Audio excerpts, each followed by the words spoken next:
Welcome back guys to your very own YouTube channel with Lakshita.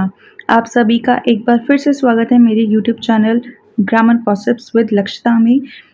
आज की video में हम सीखेंगे प्रेजेंट सिंपल टेंस में सिंगुलर और प्लूरल सब्जेक्ट्स को यूज़ करके हम किस तरह से नेगेटिव यानी नॉट वाले सेंटेंसेस को फ्रेम कर सकते हैं। आगे बढ़ने से पहले मैं आपको एक क्विक रिवीजन करा देती हूँ अपनी पिछली वीडियो में दिए गए इन्फॉर्मेशन की। देखिए, अपनी इससे पहले वाली वीडियो में मैंने आपको बताया था टाइप्स ऑफ टेंसेस और उनके सब टाइप्स के बारे में, और उसके बाद मैंने आपको समझाया था कि प्रेजेंट सिंपल टेंस को हम किन किन जगहों पे यूज़ कर सकते हैं, उनकी प्रेजेंट सिंपल टेंस की स्टेटमेंट्स को हम किस तरह से अपनी डेली लाइफ में यूज़ करते हैं।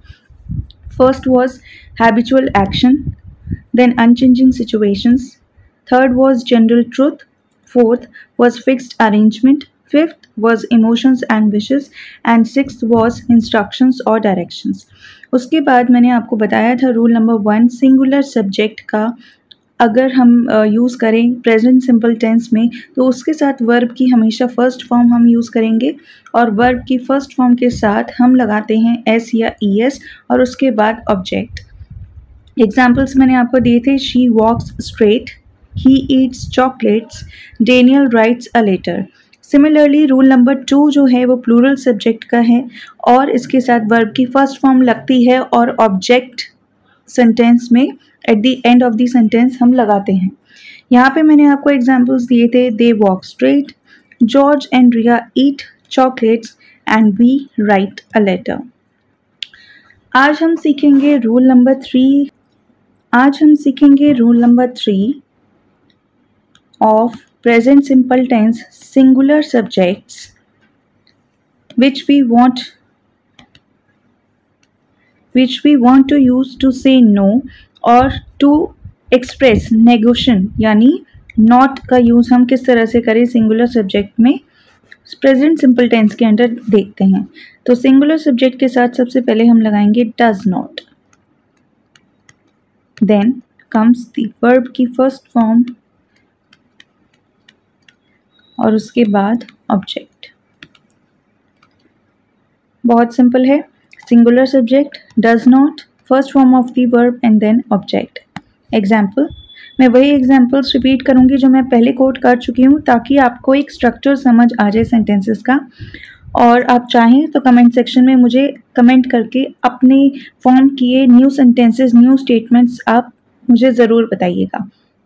तो देखिए, अगर मैं कहूँ शी वॉक्स स्ट्रेट को मुझे नेगेटिव बनाना है या मुझे इसमें डज नॉट लगाना है तो मैं किस तरह से लगाऊंगी, she does not walk straight.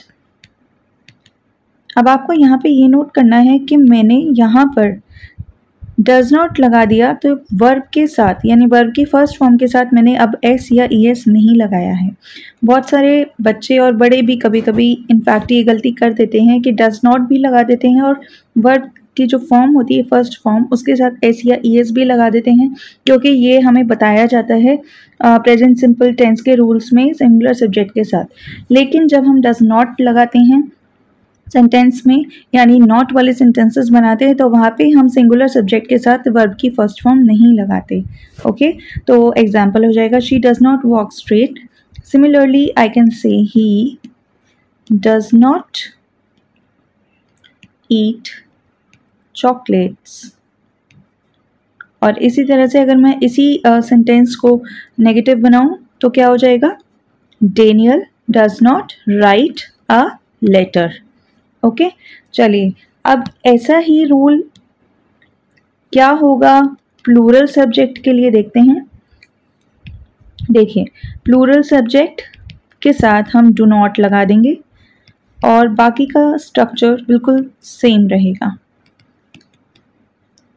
अब देखिए इसका example, they do not walk straight,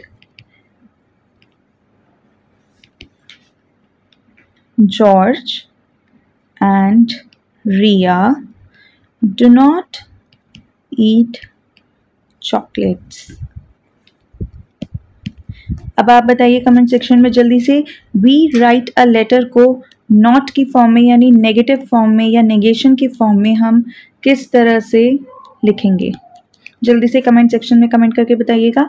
और अब आपको एक बहुत सिंपल सी ट्रिक समझाती हूँ कैसे आप इनको याद कर सकते हैं रूल्स को। देखिए, वैसे तो ये रूल्स बहुत सिंपल हैं, इनमें बहुत ज़्यादा कुछ आपको ब्रेन स्टॉर्मिंग करने की ज़रूरत नहीं है, लेकिन फिर भी मैं आपको एक छोटी सी हिंट यहाँ पे देती हूँ। देखिए, क्या होता है ना, हम ये अक्सर भूल जाते हैं कि अगर हम सेंटेंस में डज नॉट लगा रहे हैं तो वर्ब के साथ हम कभी एस लगाएं या नहीं लगाएं। देखिए, बहुत सिंपल है, क्योंकि देखिए सिंगुलर सब्जेक्ट में हमने वर्ब के साथ एस और एस लगाया था। इसी एस और एस को आप समझ लीजिए कि हमने डू के साथ लगा दिया। यहाँ पे डू प्लस हम ई एस कर देते हैं, तो ये जो एस या ई एस की नीड है यहाँ इन सेंटेंसेस में, वो हम यहाँ पे ही फुलफिल कर रहे हैं, तो इसलिए अब वर्ब के साथ उसको लगाने की दोबारा से ज़रूरत नहीं है। सिमिलरली अगर आप देखें प्लूरल सब्जेक्ट के साथ, प्लूरल सब्जेक्ट में हम पहले से ही हमें ये चीज़ ऑलरेडी पता है कि हम एस और एस का यूज़ नहीं करते, और क्योंकि हम ऐसा ऑलरेडी जानते हैं तो हम इसको कह सकते हैं कि जब हम प्लूरल सब्जेक्ट्स को नेगेटिव बनाते हैं तो वहाँ डज की जगह हम डू नॉट का यूज़ करते हैं। ठीक है, तो आई थिंक आपको अच्छे से समझ आ गए होंगे ये चारों रूल्स प्रेजेंट सिंपल टेंस के। अब इसमें एक कैटेगरी और रह गई है जिसमें होते हैं इंटेरोगेटिव सेंटेंसेस, यानी वो सेंटेंसेस जिनमें हम क्वेश्चंस पूछते हैं। तो अब अगर हम क्वेश्चंस पूछना चाहते हैं तो उसके लिए हम क्या फॉर्मेट यूज़ करेंगे, क्या रूल्स होंगे, उसमें पॉजिटिव सेंटेंसेस किस तरह से फॉर्म किए जाते हैं, नेगेटिव सेंटेंसेस किस तरह से फॉर्म किए जाते हैं, इन सब क्वेश्चंस का आंसर आपको मिलेगा मेरी नेक्स्ट वीडियो में। Please keep watching and please keep following Grammar Gossips with Lakshita. Thank you.